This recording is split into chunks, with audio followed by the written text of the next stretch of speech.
Hi, I'm Tim, welcome to our channel, and thanks for logging on. If you enjoy these videos, do me a favor and subscribe to our YouTube channel right here at Watchbox Reviews. I would really appreciate it, and I promise to update daily. If you love this watch, you could see it and you could purchase it on our website, thewatchbox.com. And today, we are discussing a new take on the SD43, launched for 2019. This is the Rolex Oyster Perpetual Sea-Dweller 126603, the 50th anniversary or 43mm Sea-Dweller, now available in a combination of yellow gold and 904L stainless steel, or as Rolex dubs it, Rolesor. The watch is bigger than a sub, but smaller than a deep sea, and the most significant difference between this and a deep sea is going to be the thickness, as the watch is 15.2 millimeters thick. On my 16 centimeter circumference wrist, the 43mm watch wears far more easily and more elegantly than its bigger brethren, and from lug to lug, there are two ways to measure it across the wrist.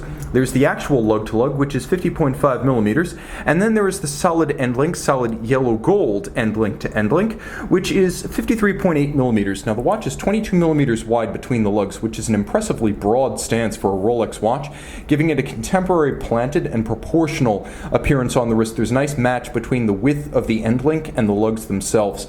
Now jumping out a little bit, we can pull the bracelet, which is gloriously two-tone, as the watch itself is. Rolex makes its own cases, bracelets, and of course smelts its own gold, so both the steel alloy and the gold alloy are Rolex's own. Solid end links, very solid. In fact, everything about this watch exudes a fine quality. It's redolent of refinement and solidity, as you can see in equal measure.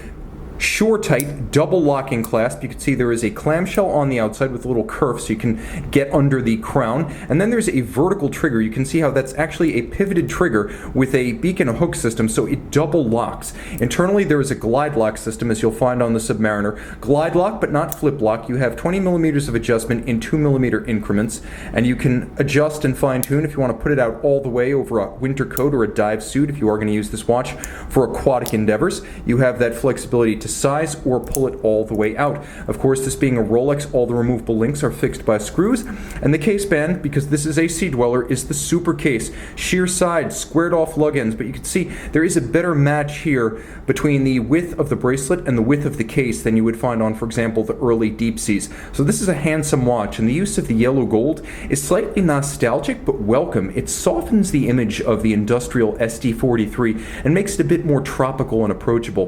Triplock crown in gold, the one large center dot letting you know that is gold.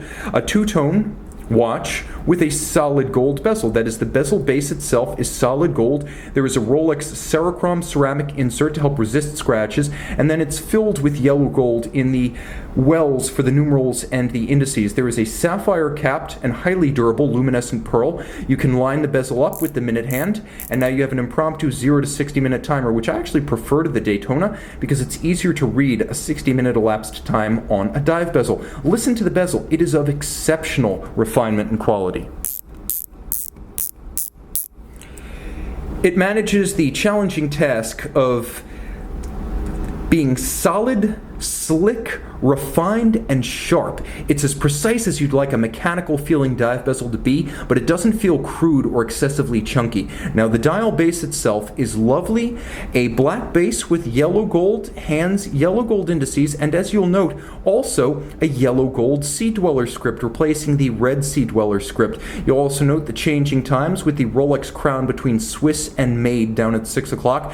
The dial's a bit glossier than the one you'll find on the Sea Dweller 43, as this is a more conventional Rolex lacquered-based Cyclops eye, so you can easily read the date. And of course, this was the first family of Sea Dwellers to feature a Cyclops eye, the SD43. Underneath the case back, 70-hour power reserve, automatic manufacture caliber, 3235, automatic winding, 28.8 beat rate, 31 joules, bidirectional winding, and very silent. It features a quick set date as well as hacking seconds, and the architecture is that of a sports watch with a full balance bridge and a free-sprung index for shock resistance, a handmade Breguet overcoil hairspring, an anti-magnetic Cerachrom blue niobium zirconium alloy, and the watch, because of that overcoil and 6-position adjustment, is able to win the COSC chronometer certification, but Rolex then tests the cased-up watch, not just the bare certified movement, but the cased-up watch, to perform no worse than -2 + 2 seconds per day, hence the nomenclature superlative chronometer, and Rolex backs it with a 5-year warranty, which is impressive. The timepiece also featuring the helium escape valve on its flank, flank, so not just water resistant down to 1,220 meters, but should the internal pressure of the watch exceed the external pressure by 2 to 3 bar, it will vent any errant helium that might accumulate in the watch during saturation dives. This is a full-featured and full-figured sports watch for 2019, one of the hottest dive watches of the year from the Rolex catalog.